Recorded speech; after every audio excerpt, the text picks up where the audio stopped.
As the remains of Facet Town grew closer, a lingering, acrid odor mixed in with the scent of smoke and char that washed over them with the wind. The entire wooden palisade surrounding the town had fallen into the lake, offering a plain view of the space within. Most of the buildings, composed of timber frames walled with panels of wattle and daub, had been smashed completely to the ground in the onslaught. The ones made of stone fared little better as piles of broken rubble. Stepping to the edge of the liquid, Ludmilla looked across its steaming surface. Wood and stone, flesh and bone, everything seemed to melt, break up and dissolve without a trace. The green-tinged surface seemed to be receding ever so slowly, but the deluge had been so great that it would take some time to drain completely away. A thought occurred to her, and she pulled out the pouch containing the samples of Lera, withdrawing the bundles of plants after untying the container. "What's that?" Lady Shiltier asked from beside her. "This is Lera, my lady," Ludmilla explained. "It's contraband, used to produce a narcotic that is either heavily regulated or entirely outlawed in every human realm that I know of. Since this lake seems so potent, I was wondering if I could dispose of it here." She placed the bundle of plants into Lady Shiltier's outstretched hand. Her liege held it in front of her face as she peered at it, turning the bundle this way and that. This is the same as what was listed in that absurdly huge tome you four put together?" she said. "Since it was treated as such a grave concern, I figured it would be some sort of plant monster that attacked humans." "It's the same," Ludmilla replied. "The plants are refined into an addictive substance that has long-term detrimental side effects. Even as a plant, it is hazardous. The fumes from burning it are dangerous, and discarding it carries the risk of the plant spreading to the wild. Even now, there is a field slowly encroaching on the border nearby. Blight." The bundle of plants withered and turned black, stems curling in on themselves until the next gust of wind scattered them into ash-like particles. Lady Shiltier dusted off her hands. "Humans are truly puzzling," she said. "Why one would permanently debuff themselves with no beneficial effects is beyond me." Ludmilla watched the blackened and desiccated remains of the Lera plant drift away, then turned her gaze back over the town. After scanning the ruin again, she looked at Lady Shiltier. "What is it?" Her liege looked up to meet her gaze. "House Facet is a case where entrenched ways and prideful ignorance have resulted in misfortune for all involved," Ludmilla said, "in lands newly acquired with customs far removed from your own. I can see similar instances of this occurring in the future, if the circumstances are similar, but what you said earlier, the Sorceress Kingdom is not only possessed of great power, but individuals of great intellect, wisdom and charisma, extraordinary beings capable of fulfilling their duties as His Majesty's servants. I cannot imagine any of His Majesty's subjects openly defying his will with this understanding. Has anyone ever actually rebelled?" Lady Shiltier held her gaze for a long moment. "Yes," she finally said. "His Majesty slew me by his own hand." Ludmilla reeled mentally when the words sunk in. She struggled for several seconds to regain herself. "But, you love him?" "With my entire being. He means more than the world to you." "Even more than that." How was it possible if this was the case?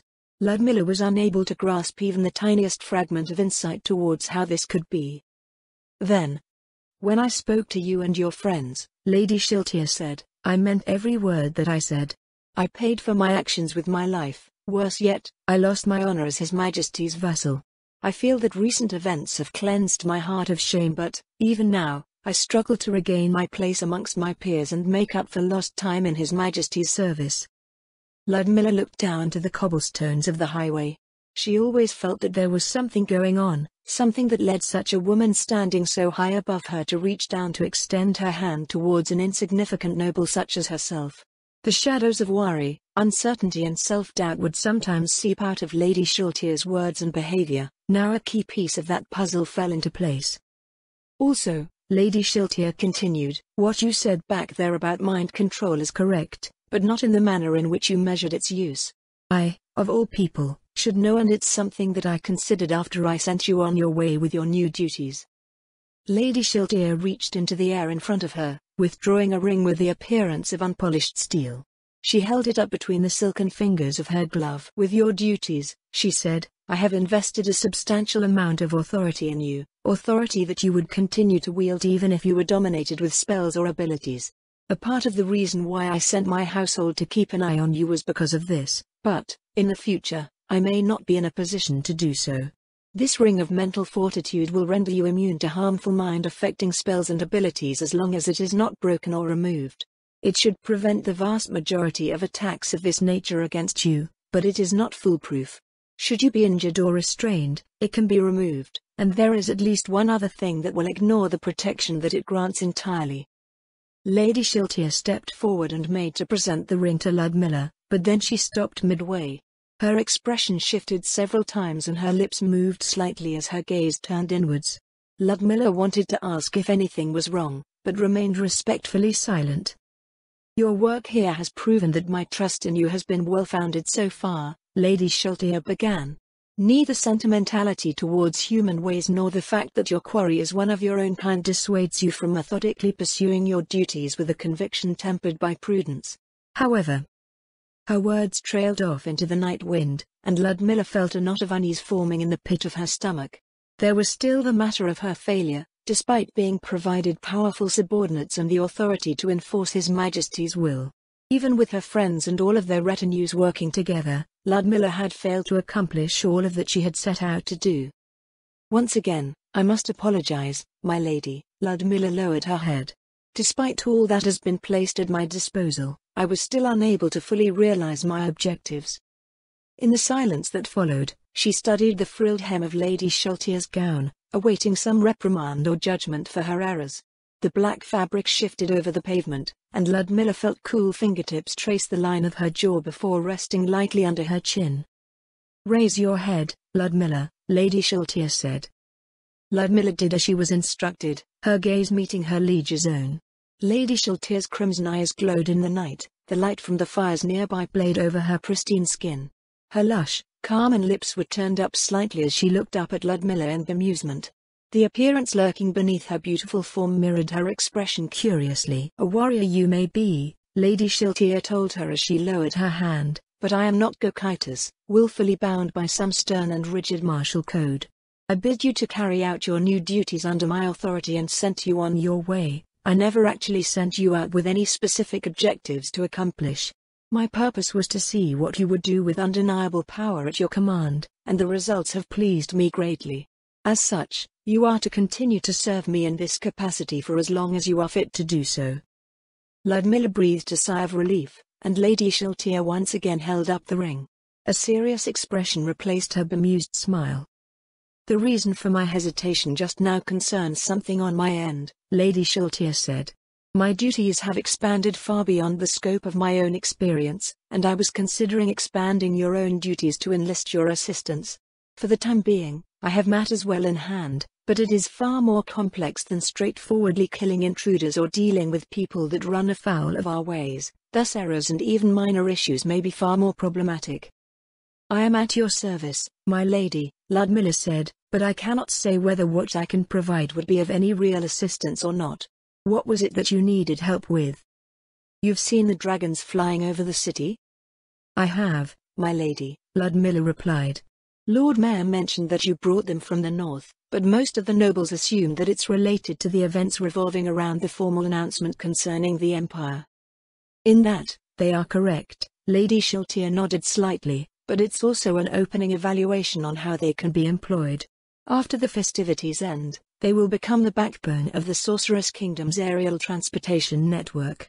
Lord Irons has personally tasked me with its planning and execution as his Minister of Transportation. Congratulations, my lady, Ludmilla smiled briefly, but I'm unsure how I can help with dragons. The day that they arrived in Iranful was the first time in my life that I had ever seen one. You use bone vultures to deliver things around your domain, do you not? The liches may use their familiars to assist with personal tasks, but, from all my flying around observing what the citizens are doing, you appear to be the only person that employs flying creatures for this sort of thing.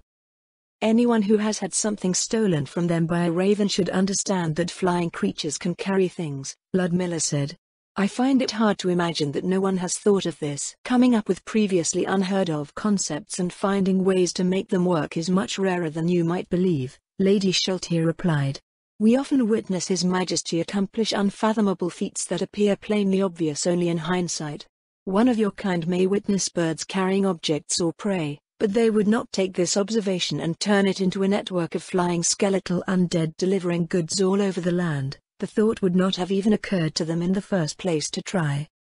Is that so? Well, in that case, it will be my pleasure to assist you, my lady. Lady Shiltia sighed, biting her lip lightly as she looked up at Ludmilla. The conflicted look returned to her face. Is something the matter, my lady? Ludmilla asked. You should already understand this, Lady Shiltia answered, but there is a clear line that divides those that came with Lord Ines and, well, everyone else. Ludmilla nodded. It was something that had been conveyed the night which she had made her first oath to her liege. No matter how many generations of service rendered, no matter what results achieved, this distinction could never be attained by one beyond Lady Shiltia's mysterious place of origin. Trust is not a currency easily exchanged with those who stand across that line, Lady Shiltia told her. It is especially difficult for those like me. Among us are individuals who can turn everything into a calculation where trust is not required or expected, who can concoct schemes wherein a certain range of results is deemed acceptable. There are even those amongst us, more goodly and kind in disposition, who can interact relatively freely with others. I, on the other hand, do not make these intricate calculations like Albedo or Demiurge. Nor am I good like Pestonia or Yuri. My lady has only shown me patience, kindness and generosity, Ludmilla said. I have nothing to complain about, and everything to be grateful for. Humph. It will sink in sooner or later, Lady Shiltia looked her in the eye. By the standards of your human society, I am incomprehensibly evil. You were only fortunate enough to be in the right place, at the right time, in the right situation. My colleagues do not know me for my patience, kindness or generosity. I suppose it helps tremendously that we appear to share notable similarities and are thus quite compatible, but, months ago, some other me would have simply turned you into a vampire thrall or enslaved you to be broken for my convenience and entertainment. Lady Shiltia studied Ludmilla's face as she spoke, but aversion to her claims was the furthest thing on Ludmilla's mind. She stood silently for several moments, trying to find the words to convey the feelings within her. Kings and high lords, nobles all, Ludmilla replied, often express nothing but respect for frontier lords. Nothing but respect, and nothing but the bare minimum of what is outlined by their obligations. When hardships fell upon us and our strength faltered, we were simply left to be forgotten, to fade away without a whisper or a tear. That was to be our fate, the fate of my house. It was my fate, until the sorceress kingdom. Until I met you, Lady Shiltia. You took me under your wing when I needed you the most, restored my purpose and placed your faith in my service. A bright and prosperous future lies before my house and its domain, where only the grim reality of an undermanned and destitute frontier territory existed before. Though brief thus far, my service under you has brought forth the realization of something that has always been a part of me, yet something that I was too blind to embrace, that words without action are hollow, and will without power leaves one at the mercy of whim and chance. In you, my lady, I see a stalwart defender who stands with true pride in her duty. A trustworthy liege and reliable mentor. You are the example I aspire to, and, with you, I can dare to hope that my house will finally become what it was meant to be. Lady Shiltia, you have won my fealty and I hold you in the highest regard. I am yours for as long as you would have me. Ludmilla held Lady Shiltia's gaze as she spoke, and a long silence drew out between them. She could not tell what her liege was thinking, but, after some time, Lady Shiltia spoke.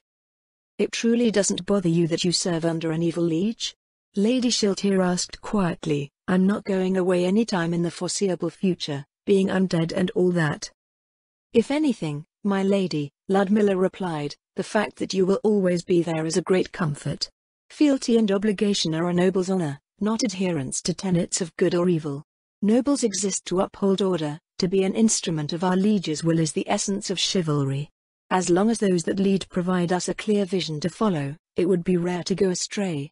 Those who do will not find themselves in their position for long. Lady Shiltia looked back down to the ring in her hand, and the last of her visible indecision had faded away. Then there is nothing but to get this over with, she said.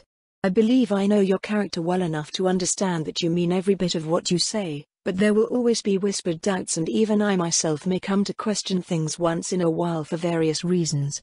For my own peace of mind, I will be adding additional terms to your oath of fealty, the duties that you consider inseparable from yourself.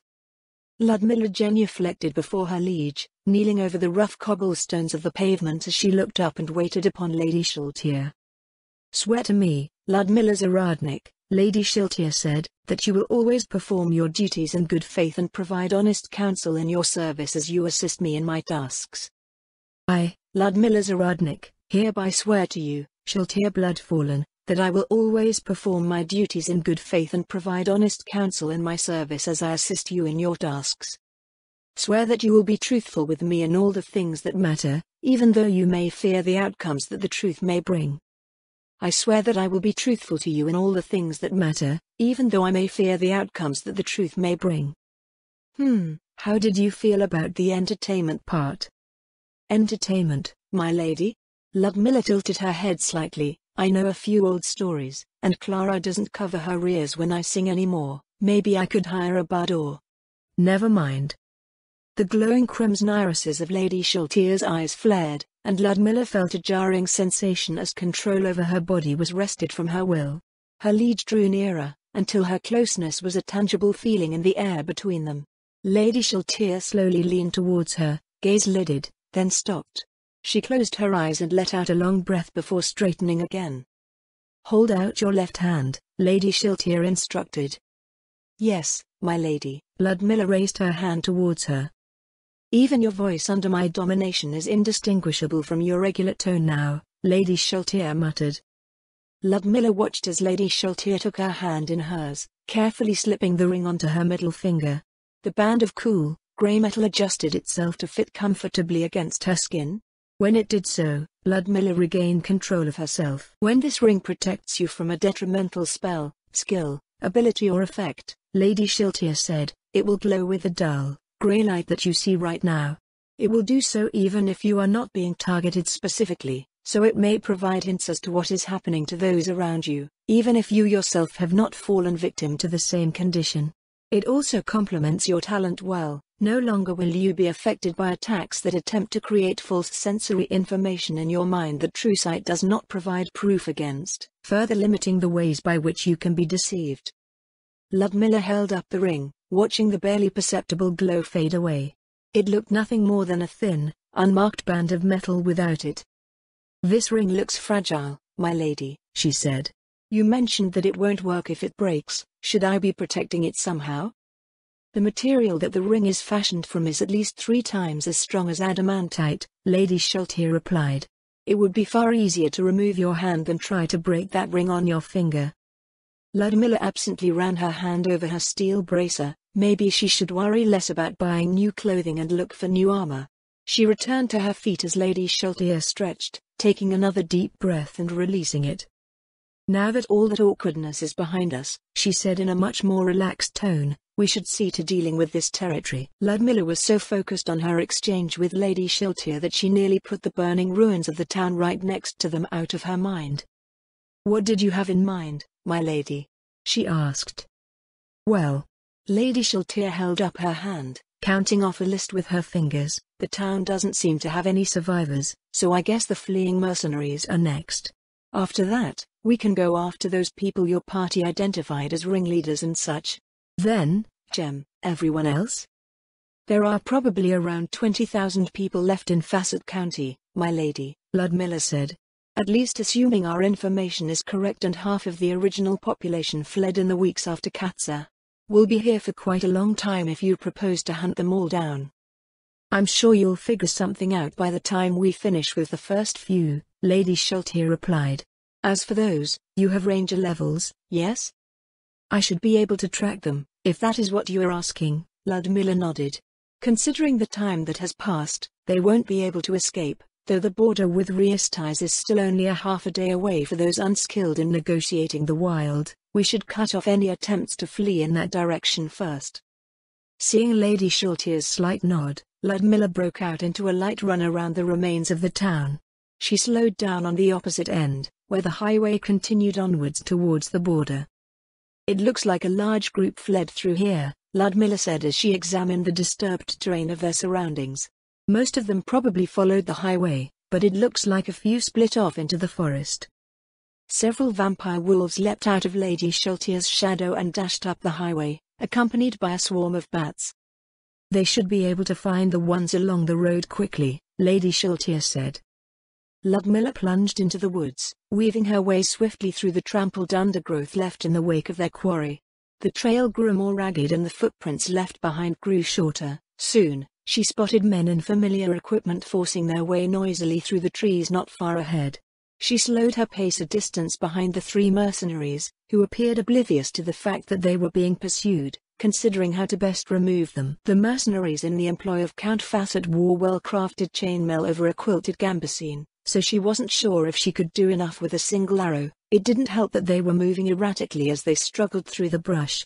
She fished out 4 arrows with hardened steel bodkin points from one of the quivers at her hip, sniffing them lightly to make sure she had selected the right ones. She continued to stalk after them, following within 20 meters of the group until their meandering course straightened and she raised her longbow, drawing the fletching of the first arrow to her cheek. The first point buried itself between the closest man's shoulder blades, the second found the next man's neck before the first fell to the ground. The third man ducked into the undergrowth, but the darkness of the night was not his ally. Ludmilla took her time aiming at the prone man plainly visible behind the sparse cover, and the arrow found its way into the side of his ribs. She knocked her fourth arrow and waited for any signs of movement from the fallen men. After a minute, she rose and silently approached the fallen mercenaries, unsheathing her dagger to finish them off and recover her arrows. Lady Shulteer approached from behind as Ludmilla wiped her dagger clean on the third man's gambesine and extinguished their smoldering torches. That didn't seem very fun. Lady Shulteer frowned down at the bodies. Is that how you usually defend your territory? If it comes down to a fight, Ludmilla replied in a low voice as she scanned the surroundings, that was something close to ideal. Demi-humans are usually a lot harder to stalk, though. These mercenaries are PR. She ceased speaking mid-sentence, sensing something. Drawing the fourth arrow, she pivoted slowly to track whatever it was. A fourth man came into her field of view, quietly crawling away roughly 60 meters beyond. After releasing her attack, she pulled another from her quiver, but stopped mid-draw as she saw the arrow bury itself in the man's hip. The man staggered and rose to his feet, making it all of 4 meters before he fell onto his face. What happened there? Lady Shulteer asked after Ludmilla dealt with the fourth man. I'm not sure, my lady, Ludmilla answered. I was concentrating on our surroundings and ended up sensing that man.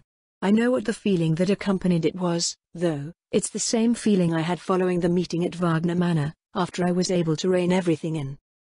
Was it magic? Some sort of ability? Can you feel anything now? Ludmilla concentrated again, but the sensation was no longer present. There's nothing now, she said. I don't think it was magic. When I use it, I feel the slightest bit of strain, similar to when I use a command ability, but it's constantly tying up a bit of my focus until I release it. Do you know anyone with similar abilities? No, my lady, Ludmilla replied, but I've never actually asked anyone about something like this. The next time I have an opportunity, I'll ask a few of the rangers in the Adventurer Guild. It may be something commonly known to them. Your family never told you anything about this? I do come from a family of rangers, but when it came to things like this, my parents tended to only instruct us when they thought we were ready. I think I have my oldest brother to blame for that. He heard about something early and broke a whole lot of things trying to use some sort of bow technique. Can you recall that bow technique, then? No, Ludmilla said. After my mother was through with him, I put it far out of my mind. She was much more intimidating than my father ever was. That's unfortunate. Well, let's return and find the next group. Did your household find anything, my lady? There were quite a number of dead men strewn about further along the highway, Lady Shulteer replied. By the looks of it, the shadow demons got to them long before we arrived. Lady Shulteer wrapped her hand around Ludmilla's elbow. Greater teleportation. Ludmilla's vision shifted, and they appeared once again at the ruins of Facet Town. Yuawa! There was a startled cry to the side of them, and Ludmilla turned her head to see Lord Mayor's trembling form, holding his staff high above his head in both hands. Oh, it's Mayor. Lady Shulteer released her hold and came forward as Ludmilla lowered her head respectfully towards him. What are you doing here? Lady Sheltier asked. Big Sis chased me out of bed saying there was a report of strange weather, Lord Mayor answered. Then I found this. Lord Mayor stretched out his staff towards the remains of the town. This. That was me, Lady Sheltier said. I cast Storm of Vengeance. I can see that. Lord Mayor said plaintively, 3 of them, even. Didn't Lord Irons say that we're not supposed to attack the citizens? Without just cause, yes, Lady Sheltier sniffed. These citizens were proven to be actively working counter to Lord Irons's will. Oh, okay. Lord Mayor turned his gaze back towards the ruins of the town. After a few moments, a small frown appeared. Didn't Albedo say that everything is supposed to be presentable for the event in a few weeks? He said, you just left a giant, flaming, acid-filled crater in the middle of the main road. Why, you're absolutely correct. Lady Sheltier replied with a brilliant smile, how fortunate that someone who can patch this up is here. Wait. I wanted to add some more sections to the adventurer training area. You're going right back to sleep after this anyways, aren't you? Lady Sheltier coaxed him. I sent Kyuhyuku to help you out, didn't I? A lot of the pop mobs you'll be using will be coming out of my place as well. You. Also, I don't see any escorts around, so it must mean that Shorty is around somewhere too, right? Call her over here, there's something I'd like to ask her about. Lord Mayor turned around, pressing a gloved hand to his ear. As he looked out towards the town, he kicked a pebble into the pools of green liquid nearby and it disappeared with a hiss. Was there anything else? He turned back around again to address them. Big Sis says she'll be here once she finishes checking on some things. Several seconds of silence passed before Lord Mayor started to turn towards the town again. He stopped when Ludmilla began to speak. Lord Mayor, she said. There are some crops being cultivated across the border in Riestais, and the plants are starting to grow into the Sorceress Kingdom. As a druid, do you have any ways to control their spread? What kind of plants are they? It's a type of plant called Lera, she replied. It is contraband by the laws of the Sorceress Kingdom and Riestais. Why? It's harmful to humans, my lord. Ah, you mean they're like that vine that bit you the other day? No, my lord. Ludmilla waved away the embarrassing episode rising out of her memory. It is refined into a narcotic called Lera powder, more commonly known as black dust. Even the fumes from burning the unprocessed plants are dangerous. What are the effects? Lord Mayor seemed to show interest in the topic. As I understand it, extended exposure causes permanent brain damage. A debuff, huh? What sort of buffs does it give? None that I know of, my lord, Ludmilla said. The only practical application that I've heard described is to pacify human populations where they need to be controlled as slaves. I see. Lord Mayor was silent for a moment as he appeared to consider the information provided, then he turned to Lady Sheltier. Despoil? It would certainly put an end to it if I cast that, Lady Sheltier replied, but it also would kill every plant in the area and curse the land forever as well. I guess you're right. Lord Mayor said, I figured we could just make a wide gap of despoiled land along the border so nothing could grow across, and I could clean it up a bit to make sure the edges are nice and straight. The whole border? Lady Sheltier frowned. How many weeks would that take us? Albedo would have fit seeing how much potentially productive territory was turned into a cursed wasteland too. Well, I'll take a look at this grass once I finish here, maybe I can move some animals over that can graze it away. Does the stuff growing in Riestais matter? Riestais' problems are its own to deal with, Ludmilla said. The Sorceress Kingdom currently has no obligation to expend resources on their behalf, nor has Riestais requested our assistance. Lord Mayor cast an unblinking stare at her before turning to look at Lady Sheltier, who nodded. In that case, he said, please stand back, I need space to move stuff around after I see what the surroundings are like. Thank you very much for your help, Lord Mayor, Ludmilla said. No problem, Lord Mayor nodded before he turned around to trace his way around the remains of the town. Ludmilla and Lady Sheltier moved away from the ruins, stopping several hundred meters away. I hope I didn't speak out of turn, my lady, Ludmilla said. Oh, I don't think you did anything wrong." Mare was probably more surprised than anything else. The adventurers that he's been working with are more plain-spoken, but the citizens for the most part do not interact so freely with His Majesty's servants. "Is there a proper form that I should be observing, then?" Ludmilla asked. "Most of us are nowhere near as reserved and formal as you," Lady Shiltir answered. "You should have few worries in your interactions, as long as it is understood that your contributions are in accordance with His Majesty's will, and as long as you are not being perceived as being disrespectful. There are some you will need to be wary of, however. Cocytus is quite stern but, well, you appear to be more of his sort, so you may actually have a better read on his sensibilities than I do. Albedo is malevolently disdainful of outsiders, so it is probably best to observe a high degree of decorum with someone as prideful and contemptuous as her. Masking your thoughts and feelings and relying on facts and figures would be more productive and less hazardous." "I understand, my lady." Ludmilla lowered her head.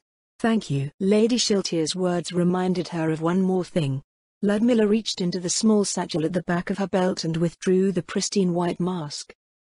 "I believe I should return this to you," she said as she offered the mask to Lady Shiltir.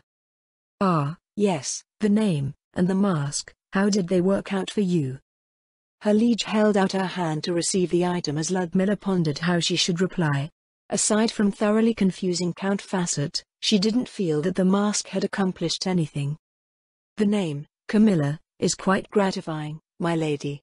I am deeply touched that you would regard me in such a light, and it served to reinforce my conviction as your vassal during the days that we spent here. As for the mask, what purpose was supposed to serve?" "To cover your face?" Lady Shiltir tilted her head. Ludmilla felt a frown growing on her face. "I'm just teasing you," Lady Shiltir said with a slight smile. "I had an acquaintance commit the item to memory, so she could attempt to divine its location should you go missing. Since it's a part of one of my outfits, it is quite high level as well. The defensive properties are far beyond the comprehension of the locals here. Ah yes, it was to remind me of one other thing as well." Lady Shiltir raised the mask to her face. As it adjusted itself to fit her, the rest of her ballroom gown shimmered and was replaced with a pure white dress which glowed faintly in the light of the fires nearby. The layered, diaphanous fabrics of her outfit were intricately embroidered in silver thread, creating a shimmering array in concert with the jewelry adorned about her figure.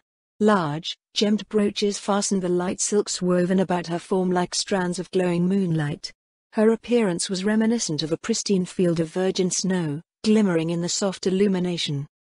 "I believe I said that I would display some pieces of my wardrobe for you a while ago." Lady Shiltir swirled her skirts, revealing the sparkling crystal heels on her feet.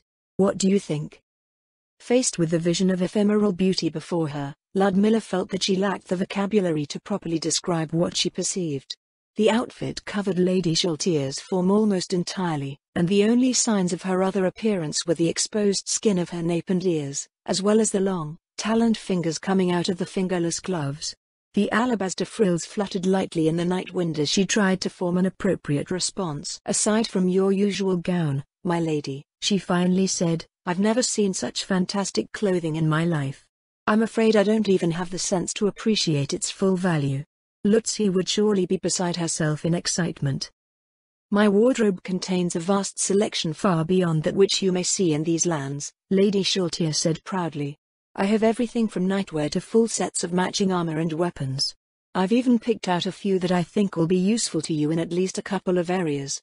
I believe they'll suit you quite well. Would you like to use them?" "Thank you, my lady." Ludmilla bowed slightly, "but I feel that I am undeserving of such exquisite adornment. If what you wear is representative of what is offered, it seems a regalia for an empress or a mythical figure spun from song. Wearing something so far above my station would make me feel uncomfortable to the point that I would end up stuffing it in my trunk to be hidden away forever. Then I would probably throw myself in the river for stuffing such priceless clothing into an old wooden trunk." "That's a bit extreme, don't you think?" Lady Shiltir removed her mask to look at her with a furrowed brow. "I heard the Adventurer Guild was having a hard time securing good equipment as well. You're not going to kill yourself over that ring I just gave to you, I hope." "This ring is accompanied by duty, and a solemn oath." Ludmilla twisted the band idly between a finger and her thumb. "I would not have accepted it otherwise." I should really introduce you to Cocytus one of these days, Lady Shiltir said ruefully. For all of your apparent pragmatism, you both impose the same sort of rigid sensibilities on yourselves. Everything he bestows upon his own vassals seems to follow the same lines of thought, as well. I suppose this can wait until I can find some duty of equivalent value for you. Just don't come crying to me every time you resurrect from something that could have been very easily prevented. Lady Shiltir's last line seemed quite ominous, but Ludmilla lowered her head again with nothing more to say, thankful for the respite. Here I am gay, what are you two even doing? The cheerful turned dubious voice of Lady Aura was the only indication of her presence when she appeared beside them. I was showing her this dress? Lady Shiltir said. Right, Lady Aura furrowed her brow. So you were showing off your dress in the middle of the night on an empty road with a whole pile of corpses strewn around nearby and whatever the heck happened to that town in the background, and if I didn't know any better I'd think that she's about to lean over and start kissing your toes. The frown on her face deepened. Actually, knowing you, that's exactly what you were trying to get her to do. Huh? We were waiting around for you, Shorty, Lady Shiltir retorted. You took so long that we decided to fill the time talking about other things, though an immature girl like you would be oblivious to matters of fashion. Wah. Lady Aura's mouth fell open and she scowled. Is that the way you talk to someone you want to ask something about? Her sentence ended as a shout, and they glared at each other for a long moment. Lady Aura broke away first, looking to Ludmilla who had raised her head to watch their confrontation from the side. Anyways, Lady Aura said with a huff, Mare said you wanted something, what was it? Ludmilla exchanged glances with Lady Shiltir. A couple of things, actually, Lady Shiltir said. We were hunting down some men trying to escape to Riastais, and Ludmilla used some sort of ability to locate one of them. Is that something you can do as a ranger? Sounds about right. Lady Aura turned her eyes towards Ludmilla. I can sense potential pets as a tamer, though everything around here is so weak that my basic tracking ability as a ranger is way more than enough to locate most targets. Just keep in mind that the classes around here aren't exactly the same as ours. I've chatted with a bunch of the rangers at the Adventurer Guild and a few of them can do some pretty weird stuff. Lady Aura paused as they digested her words. After a moment, a confused expression came over her. Wait a minute, she said. Isn't she supposed to be your noble vassal? You know, to help figure out how to get things working and all that? You said she had some strange commander skills too. Why is she out here with you hunting down things as a ranger? She was dispatched to this county as a noble, Lady Shiltir replied, to resolve some lingering issues before things get busy in a few weeks. I've seen a lot of nobles around these human places, Lady Aura frowned, putting her hands on her hips. None of them seem to have the power to resolve lingering issues by turning towns into burning craters. Did she just command them all to explode at once or something? Nobles could do that? She would have to watch what she said. That was me, Lady Shiltir said. I was dealing with the biggest concentration in this mess. Yeah, and now Mare has to deal with your big mess. Anyways. Lady Aura spoke over Lady Shiltir's angry retort. Didn't you guys want to see if she would become some sort of powerful human noble or commander or something? She doesn't look too bad going by the difference on the con, but maybe you should just level her to make sure she doesn't have too many of the wrong classes. A lot of those adventurers Mare ended up with are a total mess. We don't even know where to begin aside from just starting over again from as close to scratch as we think is possible. We actually offered to help fix them up, but the idea wasn't very popular for some reason. The longer you wait, though, the harder it's going to be to figure out where you screwed up. We can't even see what's in people's builds around here. Lady Shiltir's face set into an expression of concentration as she considered Lady Aura's words. Ludmilla was struggling to keep up with their unfamiliar concepts and foreign terms. Eventually, Lady Shiltir turned her gaze over to Ludmilla. Maybe I should de-level her? Her liege muttered, or shouldn't I? I don't have the spare gold or components for it, actually. I'm afraid to know the answer, my lady, Ludmilla asked, but what is de-level? She means that I should kill you, Lady Shiltir replied lightly and Lady Aura ran her thumb across her throat, sticking out her tongue.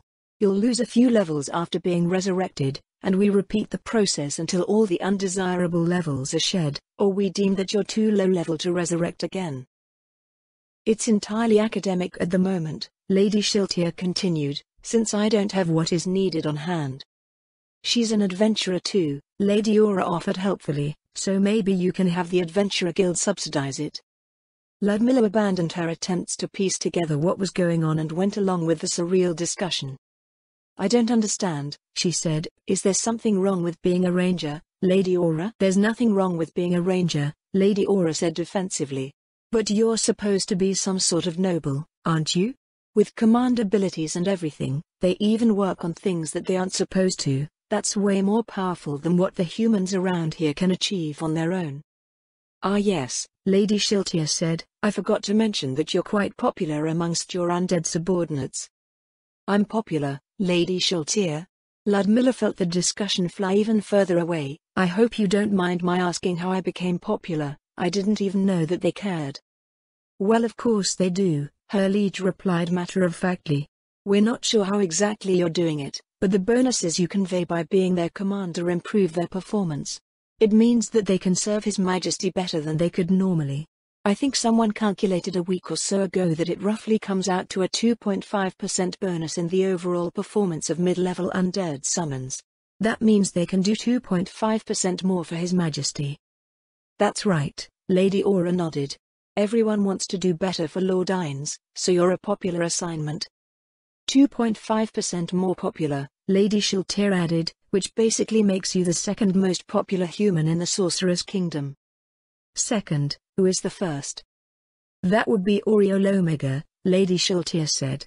She commands the strongest forces of the Sorcerer's Kingdom, defending the most sacred halls of the Supreme Beings. Even we aren't allowed to enter her realm. Human commander, Lady Aura rubbed her chin in thought. Maybe the Supreme Beings have been giving us a big hint all along by having the strongest commander be a human? Maybe we should just de-level all the humans to become commanders. Yes, even though she's low level, the bonuses are tangible, so I've been waiting to see if she gains more commander levels and generates better benefits. Lady Shiltier looked back up at Ludmilla. Maybe I should de-level her to get rid of all the ranger levels, after all? What if it's a prerequisite for something? Well, how many times do you think you need to die to get rid of your ranger levels? Lady Aura's question prodded Ludmilla out of her efforts to follow the conversation again. She and Lady Shiltier looked to her expectantly. I don't have any first-hand experience with dying, but the members of my family have always been rangers. I'm not sure if it's something you can kill off. So she says, Lady Shiltier said. Eh? You mean you're some sort of noble commander ranger thing? I've never even heard of that before. There was that hairy one back when we went to visit the dwarves with Lord Ines, right? The demi-human ruler. Yeah, he was something like that. Noble monk commander? He did everything, too. Who came up with these crazy classes here? The balance is straight out the window. There was that one that Demiurge found too, Prince Mage something rather, or does that count? I get it. Lady Aura held up her hands. I get it. We'll just go with this for now. You really need to make sure she levels those noble commander ranger classes, though. We can push her adventurer work in that direction as well, so she'll level up even faster. If she picks up anything weird, we'll just de-level her right away. Does that mean I get to live? Ludmilla asked. For now, Lady Aura answered. Just make sure you die when you need to, or you'll regret it. Then I should collect your blood when you do. You are greedy. Lady Aura placed her foot back on the ground. Lord Ines just introduced that law where the citizens can't be eaten, remember? Lady Shiltier cleared her throat. If you become a strong commander that benefits the forces of the Sorceress Kingdom, I'm sure Lord Ines will be pleased. No one else has achieved these results. Lord Ines did it, Lady Aura corrected her. With that farmer girl. Now she has her hands full with the goblin army. Then we would be following his lead, yes? Umu, Lady Aura said in an unnaturally deep voice. As Lady Shiltier and Lady Aura laughed gaily between themselves at the prospect of pleasing His Majesty, Lord Mayor appeared from the direction of the town. Have you really been chatting all this time? He complained. I've been working hard while you've been standing here, you know. Looking to the southeast, Ludmilla saw that the remains of the town had disappeared and the crater filled. The land had been sculpted to naturally match the surroundings, but it was still a bare and featureless patch of soil and stone. "We're not chatting," Lady Aura said. "We're working. Working." The emphasis on the last word did not seem to convince Lord Mayor. He peered suspiciously between the three of them. Really? Then what are you working on?" "Ludmilla's build," Lady Aura replied. "Her build?" He frowned. "You mean like, levels, sister?" "Yup. We're talking about how to get her some more commander-class levels." Lord Mayor looked up at Ludmilla with a curious gaze. "Wait, her Adventurer Guild file said she's a ranger with diplomatic skills?" "I guess the diplomacy stuff comes from being a noble, but yeah, she's a ranger and a commander too." "Doesn't that mean her build is messed up?" Lord Mayor asked. "No," Lady Aura answered, "she has a job class that has them all." "Eh? That doesn't seem right, are you sure?" "That's what we decided before you came back. Noble Commander Ranger." "Then, can we add Druid too?" "Noble Commander Ranger Druid. I can show her some spells." "Why are you randomly sticking your own class on her?" "But you two decided that she's a Noble Commander Ranger, why not add Druid too?" "That's not how it works." You. Lord Mayor cowered away tearfully from his sister. "You can still help, Mayor," Lady Shiltier consoled him. "If you have her lead adventurer teams, it should raise her commander levels, no?" "Adventurers are pretty prideful," Lord Mayor said. "If you just tell them to subordinate themselves to someone they don't respect, nothing good will happen. If you want to level her as a commander, why not send her to the Empire? They have real armies with generals and things. They're supposed to do anything we say, too, so they won't complain, right?" "Who knows what kind of stuff she'll pick up out there," Lady Aura said. "The Imperial legions are made up of weaklings anyways. Why send her to train with weaklings? She'll just end up learning how to command weaklings." "She has her domain to administer as well," Lady Shiltier said. "Albedo and her administration are monitoring Ludmilla's work, so I doubt they'll let her wander too far away." "We'll just do everything locally," agreed. Lady Aura looked between Lady Shiltier and her brother. "Once she levels up a bit, Demiurge and Cocytus will probably want to see what she can do too."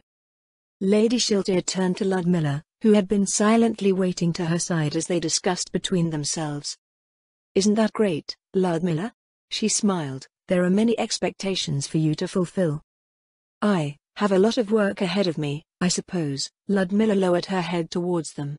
"There are many things I appear to be ignorant of, so I will be in everyone's care." "Sure, no problem," Lady Aura said, putting her hands behind her head. Lord Mayor nodded. I'll be getting back to fixing things now. I need to figure out how to stick this road back on." Lord Mayor walked back towards the partially reformed landscape, and Lady Aura turned to speak to Lady Shiltier. "You said there were a couple of things," she said. "There was something else, right?" "Yes, that's right," Lady Shiltier replied. "We're in the process of cleaning up Facet County. Would you like to join us?" "Cleaning up?"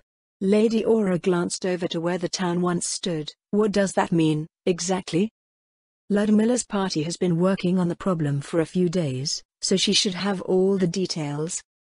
"Yes, my lady," Ludmilla picked up on her liege's cue, glad to be back to more familiar matters. "The two main priorities are to finish hunting down the mercenaries that fled from the manor and locating the remaining leadership in the county implicit in House Facet's schemes." "Mercenaries, huh?" Lady Aura looked towards the corpses scattered down the road. "Like these guys?" "Yes, Lady Aura," Ludmilla replied. "The ones we tracked down didn't seem to have any wilderness skills, so it's unlikely that they've gotten very far in making their way through the forests and hills." "Yeah, I saw a bunch of them when I took a look around just now," Lady Aura said. "At the rate they are going, it'll take them days to get anywhere. I can handle that part. A few of my friends haven't had the opportunity for exercise lately." "The individuals that we're looking for are on these notes that I brought along with me." Ludmilla produced a thick roll of papers from the satchel at her waist. "You should be able to identify them if you just read th. I'll just leave that part to you two." Lady Aura eyed the documents warily. Ludmilla lowered her hand. then looked down at the results of the work that she and the others had managed over the past few days. She took a deep breath, then turned to address the two members of the royal court. "What remains is the matter of the citizens spread throughout the county," Ludmilla said carefully. "My party didn't have the time to properly discuss a suitable means of dealing with 20,000 men, women and children." "I hope you're not turning soft on me," Lady Shiltier said. "You cannot favor them simply because they are your fellow humans." She wondered what sort of expression was on her face just then. As abruptly as the conclusion had been pushed forward, each of the members in their investigation was left with differing stances on how to deal with the aftermath. Leanne Wagner treated it as not much more than burning away weeds, while Florine Garnier abhorred the thought of any harm coming to those she considered victims of their circumstances. Clara Corlin desired a remedial approach, pouring resources into a land long mismanaged and allowing the passage of time and the benefits of proper administration to slowly heal the scars of the past. Except they had no time. An answer was demanded of them now, one that solved the problem immediately. This answer would determine the course of hundreds of thousands of human citizens of the Sorceress Kingdom in the future.